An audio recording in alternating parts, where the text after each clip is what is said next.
Hi, my name is Jada, and today we're going to be talking about college entrance exams, the standardized tests such as the SAT and the ACT.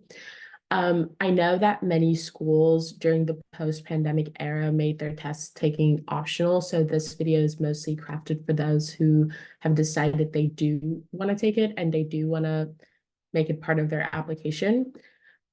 So for as a quick background, I guess like for me, I took the SAT one time and then the ACT two times, maybe two to three times.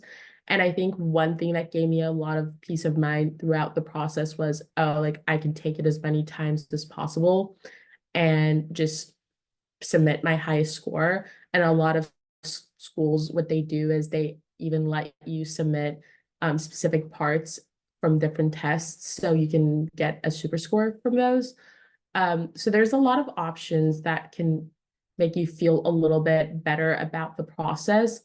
And when I first started, I just moved to the US, like I knew nothing about it. I felt super behind, but um eventually like I came to recognize, okay, whining doesn't really do me much help. So I decided to just take action, start practicing.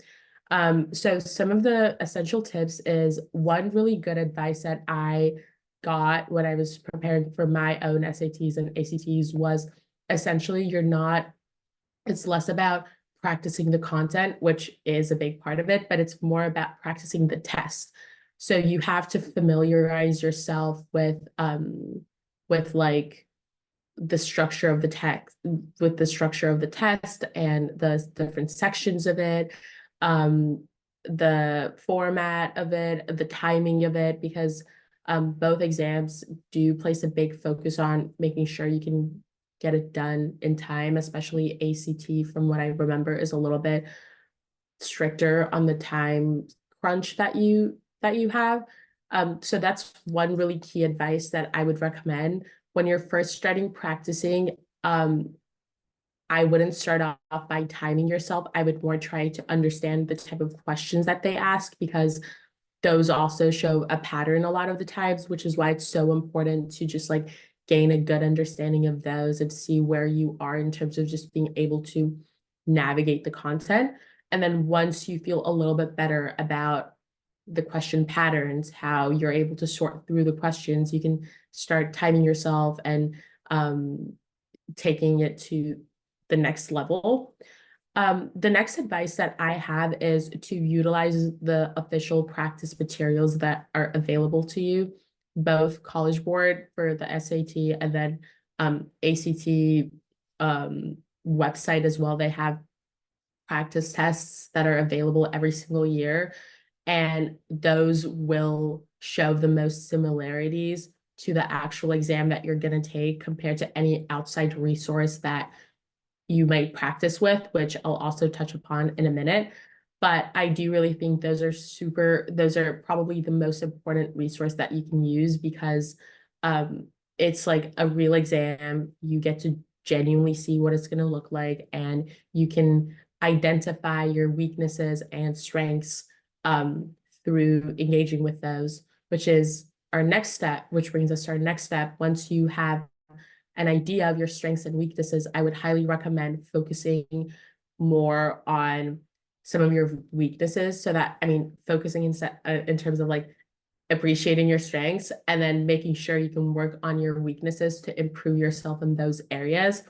This might, for you, be like, for me, for example, I felt a lot more comfortable with the math questions. I didn't have to like go super in depth with them, but with the reading part or like grammar, I remember not being able to get it on time or like not doing as well as I would have liked to do. So for me, it took a lot more practice to just practice like speed reading and then getting the main idea of the reading and then going to questions and then just crafting my own strategy for the exam throughout the process by identifying where I could improve myself.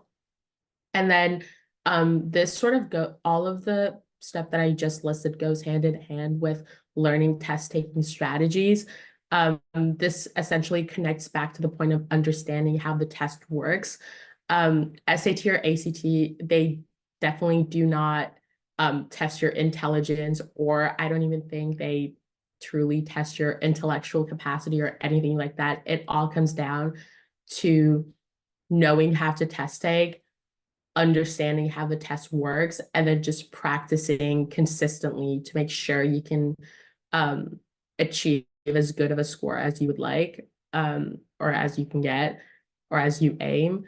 And then once you have these, I think it's pretty important to get advice or like get use of outside resources.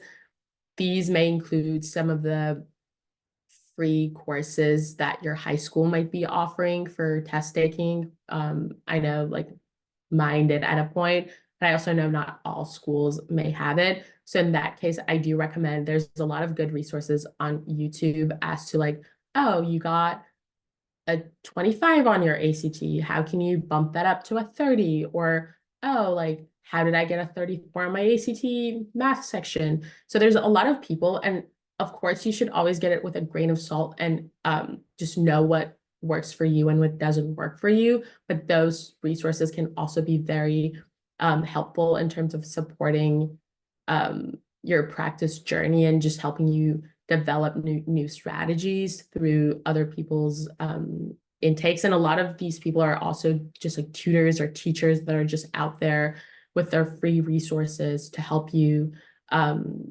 essentially excel in your standardized tests. And ultimately, I think this all comes down to practice.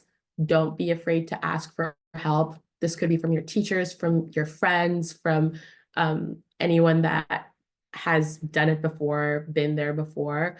And essentially really understanding that when you first start, it might not be perfect at all. Even a month or two into it, when you take the exam, your first time taking it, it might not be great, but don't let that stop you. Don't let that like demotivate you. Everyone starts from somewhere and then they build on it.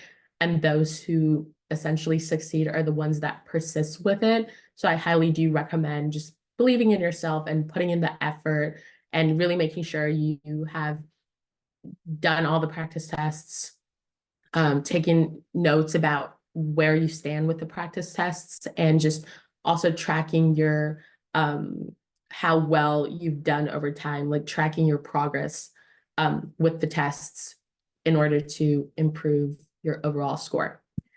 I hope this helps. Thank you so much for listening. Good luck with all the exams.